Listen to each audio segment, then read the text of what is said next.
Good afternoon. I'm going to go off script.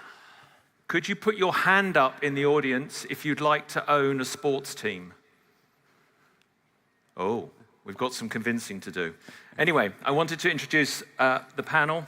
I'm sure you'll know who they are, but this is Gerry Cardinale, Thomas Rudy, and the legendary Todt. And we are going to talk about disruption in traditional sport. A fact for you, post-pandemic, more private equity and investment has gone into sport than the prior 20 years before the pandemic. So there's obviously something going on in this space, and sport is attracting a wide range of investors from around the world for various different reasons. So we're going to dive straight in. Gerry, who is, I think, speaks his mind. Why sport? You're an investor in sport. Why sport? Why now? Well, there's two parts to that question, why sports and then why now, and I probably would give you two different answers. You know, the why sport part is less controversial. I'd say, sports has clearly performed as an asset class, and I'm going to come back to that, very well compared to other indices and even on absolute terms. It's the best must-carry content in any local, national, or regional area. And I've had a very successful 30-year career monetizing this form of intellectual property. It was resilient through COVID. We ended up going long sports team ownership during COVID because, with 30 years behind us, we knew what the value of that intellectual property is. And the great thing about it is it's incredibly resilient. So as technology continues to disintermediate the consumption of this intellectual property, there's a resiliency with sports that will always have it be a premium.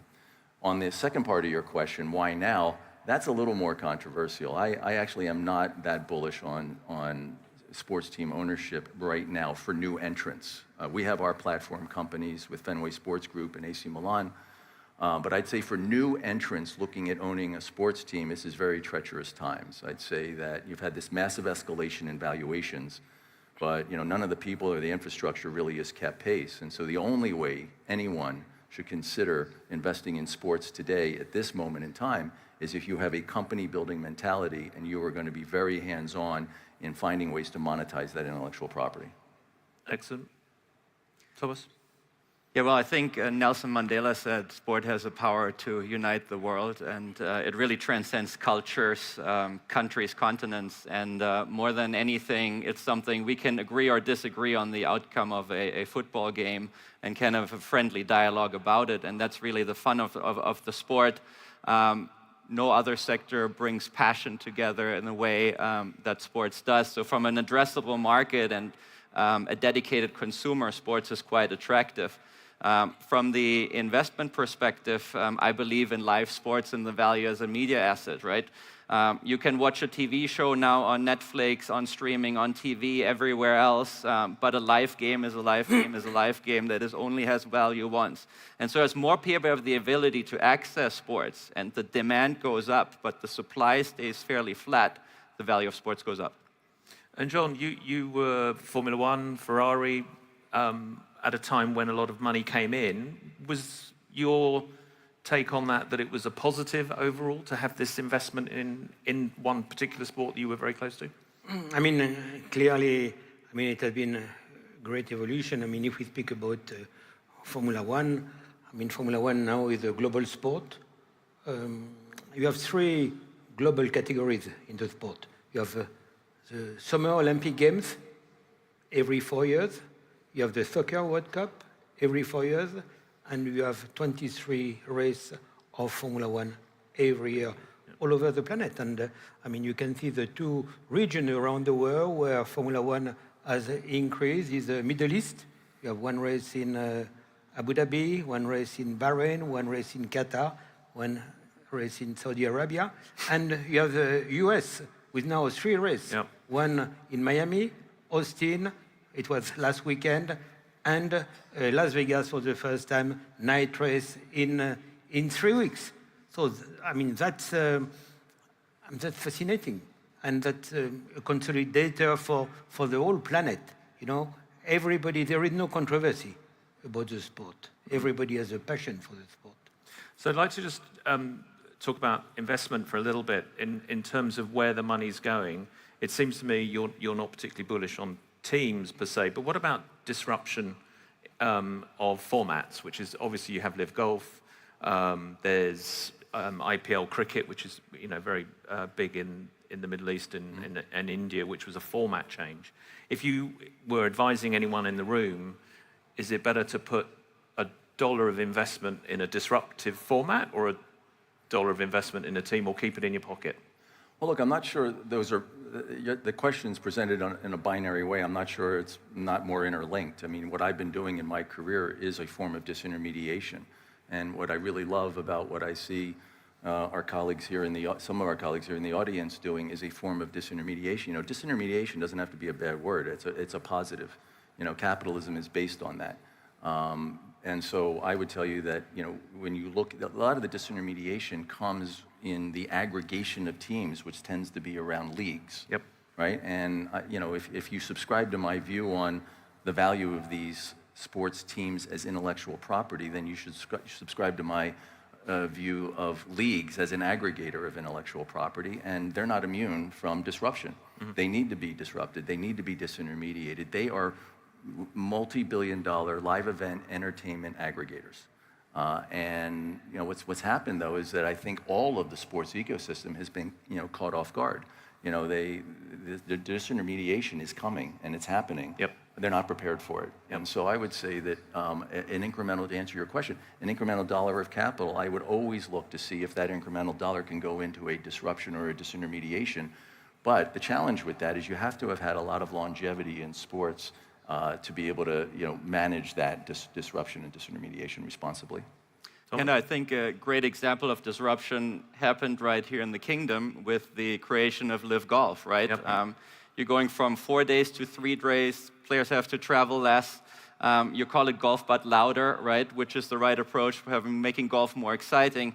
You had a model that had the same golfers over the same time with the same format for too many years, right?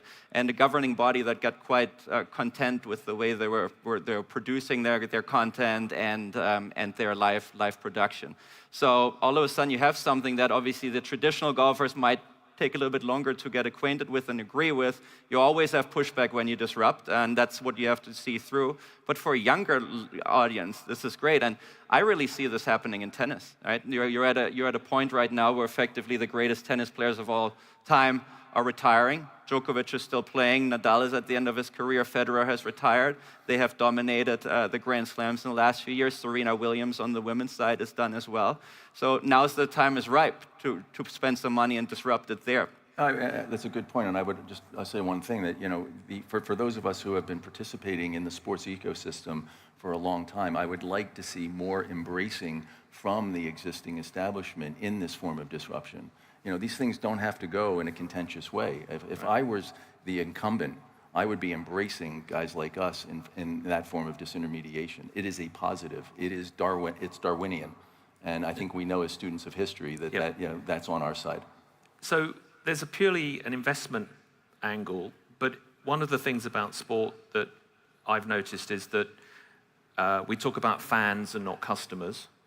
They have very strong opinions, as you see, with ownership of teams and pushing back. And sport has a societal impact. Governments get involved. There's a responsibility in sport beyond buying a consumer brand necessarily. Jean, you've spent the last couple of years taking your background in sport and looking at what that means and how to engage with society and issues. I'm just curious, as you look at sport and owners and your history, do you feel they're missing an obligation to promote a better world? I mean, I will not call that an obligation, but in fact, I think that if you have had some success in the sport, you need to give something back. And talking about my personal endeavor and passion, I've had always a lot of passion to make motorsports safer. And everybody knows that the year 60s, 70s, in Formula One, you had 20, 24 drivers, and every year you had about 4 drivers who were starting the season and not finishing the season because they were dying. So we made sports much safer. And between now, 94 and 2023, so in 29 years, we have had one death in Formula One. I would say one death too much, because today it will not occur. So when you do that, then you see around the planet, and you realize that the road is the #1 cause of death for young people. Every year, 1.3 million people die on the road. You have 40 to 50 million people who are injured. We're in a beautiful country, 32 million population. You have 7,000 people who die on those roads every year. So you try to see, I mean, how could you give something back? And in fact, 8 years back, I was appointed by the Secretary General of the United Nations as his Special Envoy to fight against road safety. So we have the prescription. Amongst it, you have communication, education. And who else better than sports people could contribute to do that? And I'm very proud because we just launched a campaign, United Nations, with the GC Deco, with the #1 billboard company in the world. And this campaign will occur incidentally in some cities in Saudi, but in 1,000 cities, 80 countries for the next 2 years. And among the sports people, we have Charles Leclerc, we have Djokovic, we have Marc Marquez, we have Usain Dembele, Didier Drogba, and all they are going to give their image to send message for young people to behave on the road. Excellent. And I think that's also a very strong responsibility of the sport for the athletes. Any citizen. Yeah. Gerry, I think you, yeah. Yeah, look, when it comes to the fan, you're right. If you look at these as businesses dispassionately, they're your customers, right? Now, the thing, I bring an American orientation by definition to the rest of the world in the stuff that I do. And the one thing that my involvement in European football has definitely shown me is that, sports is a public-private partnership. Mm-hmm. It's not really a public-private partnership in America, no. Right? And America's ahead of the world in terms of the monetization of the fan. But, America is challenged because they have to deliver a value proposition to the fan because they charge a price point that demands that. In the rest of the world, it is a public-private partnership. What's going on here in Saudi Arabia, to me, is absolutely fascinating. And it's a huge positive because you see the integration of world-class sport with the impact on society and the community, and it just rises the entire society up. And I think we can learn a lot about that in America. But just to push back a little bit, you can own an American football team and be the worst performing team in the league and still make as much money almost as the top. So there's a jeopardy, as I said, competitiveness in there. I totally agree with you. I think that we have not figured out how to monetize the live event at those price points in America. The value proposition has broken down a bit, in my humble opinion, in America, and we have to have a sense of urgency around that because the world now, sports is globalized, and that will move offshore if we don't. Just picking up on Jean Todt talking about the athletes promoting stuff. You have athlete investors in your funds. Without naming names, are they good investors or bad investors? They're actually pretty good investors. The athlete investor is a concept that's really has gotten a lot of traction in the US in the last 10 years, really. More so in the 5 years where it's become more public. In Europe, that's a concept that really only the top athletes are following. And my personal experience with some of the greatest athletes in the world is that they bring that same mindset of wanting to be the best also to the investment field. And it's interesting how many questions I get from multiple world champions and tournament winners of what tax impacts of some investments actually get, or whether a stadium is built in an opportunity zone and all these things. So it's surprising, and I actually like hiring also former athletes for my team because that work ethics, the self-motivation that comes from it, is a great way to engage people in sports. But maybe above investment, it's about reconversion. Because we know that a career as a sportsman or woman is quite short. So what you do behind. Yep. And so here I have two aspects that are very important. Influence, because sometimes if you are lucky and powerful, performing, then you will get some money. Yep. What will you do with your money? So you need to have a good surrounding to support you, to help you. And if you get it, and here we have some experts or people who can be guidance, then it will allow to prepare the future career. Yep. Because when you end up your career as a sportsman or woman, you are young, so the years behind are also essential. Yeah. And I think that's actually a great point, just to touch on that, because you a lot of times have to deal with financial literacy with athletes. And actually in the NBA, until recently, 85% of NBA athletes went bankrupt within 2 years after their career, which is quite shocking. Now an NBA player, the top player, makes $60 million a year. So part of the financial literacy education, I think, Sean, should be a philanthropic side as well. So not just how do you survive yourself financially after your career, but how do you give back really to the community, to the people that were cheering for you for so long? But I mean, you see that, and I mean, very much in the States, you have example like Bill Gates, Warren Buffett would decide to give half of their asset for people who are in the need, and to have also a contribution of influencer, of sports people is absolutely essential. The player side of the equation is something to really look at. Over the last decade, I've seen an evolution in the professional players that I interact with. 5 years ago, they wouldn't know what EBITDA is. And in the last 5 years, EBITDA is in every other sentence. Yep. And they're learning, and with that learning comes that they want a seat at the table. And when you look at the value chain in sports, it's really simple. It's players, teams, and leagues. All of the money has gone to 2/3 of the value chain. None of the money has gone to this 1/3. That balance that rebalancing is coming, and it's coming not only in professional sports, it's also coming in college. And I think there's a category of sports tech that I think a lot of athletes are getting quite personally involved with as well. Not talking only about money, but we know we are in a tough world. So many things do occur. But I mean, the responsibility of sports people is to give dream, people to give passion, to give emotion, and that's absolutely essential. Yep. So we've got a few minutes left. I just wanted to throw in a question. If anyone in the audience has a team or a league or something, or a sports tech business, and they want your money, what's the best way to approach you? What are you looking for when someone's got an asset that they come to you with to invest in? Well, look, I mean, for me, there has to be a value add. Anybody can just buy stuff. When I started out in the business 30 years ago, showing up with money was the value add. It was the competitive differentiator. Today, everybody has money, so what good are you, right? Yep. Well, what good are you is that if someone has a team and they come to me, I'm only interested if they see a value proposition in what I can bring to that. So when John Henry approached me on Fenway Sports Group, I mean, it was one of the few instances where I would agree to be a junior partner, but it was because I think that ownership group and that management team is one of the best in sports.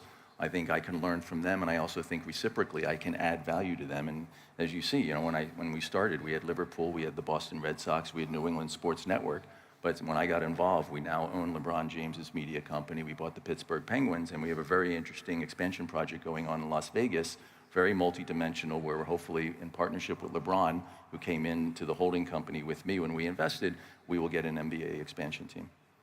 So it's really, today I will tell you, you cannot be a passive investor when it comes to sports. I do not buy this notion that you aggregate capital to buy minority stakes in teams that control premium valuations. That is unlevered beta, and I'm telling you, the music's going to stop, and everyone's going to get caught short.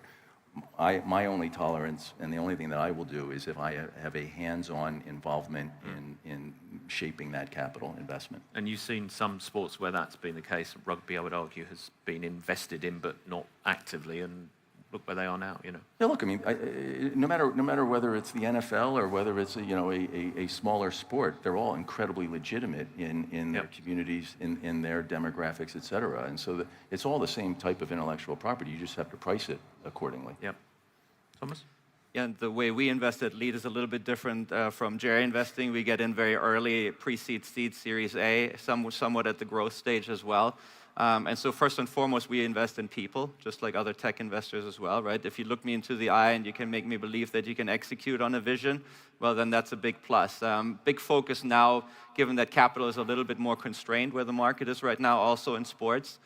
Even though we have a lot of contractually obligated long-term income coming through versus other sectors, is a focus on commercialization, right? If you can't look to be a good salesperson and ultimately turn your technology into revenues, well, then you don't have an investable business, right? And this is something that we absolutely look for as well. So, Jean, in terms of investing, what would you suggest people do? I mean, and you know, it's like going on the stock market. Make sure you make the good choice. But I mean, Formula One. I mean, Formula One has become a much better investment than it used to be. And I mean, interesting to see that you have some investors who are not at all involved in Formula One who start now to be in Formula One. Why? Because now you have 10 very strong teams, you know, who are solid. We have, at the time, I was president of the FII, went together with the commercial right holder of Formula One. We decided to create what is called a cost cap, so to limit the expenditure in Formula One to control. So, I mean, it had a double advantage. Number one, to make sure that it will not be too big discrepancy between the top teams and the smallest teams. And number two, to make sure that it is affordable.